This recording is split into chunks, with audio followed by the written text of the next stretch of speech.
দেখো বন্ধুরা, ইলিশ মাছের মাথা আর লেজ দিয়ে একটা মুড়ি ঘন্ট করব। প্রথমে দিয়েছি পাঁচফোড়ন, তেজপাতা।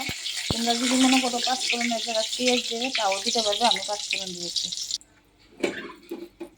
পাঁচফোড়নটা লাল হয়ে গেছে, এখন দেবো আলু।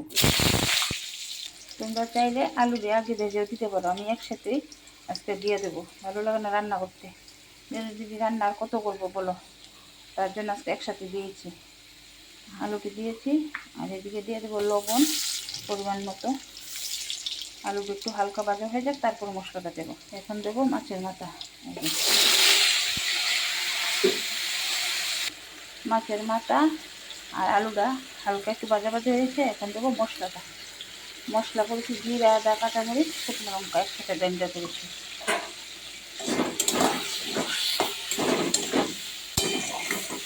হালকা নাড়াচাড়া দিয়ে খাসার চালটা দিয়ে দেবো।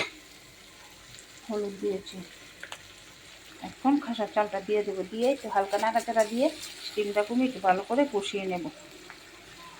দেখো মুড়ি ঘন্টটা সুন্দর করে কষিয়ে নিয়েছি, এখন একটু জল দিয়ে দেব। আর এই মুড়ি ঘন্টটাতে গরম মশলাও দেবো না, ঘিও দেবো না। গরম মশলা বা যদি ঘি দিই ইলিশ মাছের গন্ধটা পাবে না খাওয়ার সময়। ওই জন্য অন্য মাছের মাথার ভিতরে দিতে পারো, ইলিশ মাছের মাথার ভিতরে না দিলেও ভালো, ঘি আর গরম মশলা। এই দেখো মুড়ি ঘন্ট হয়ে গেছে, এখন নামিয়ে ফেলবো।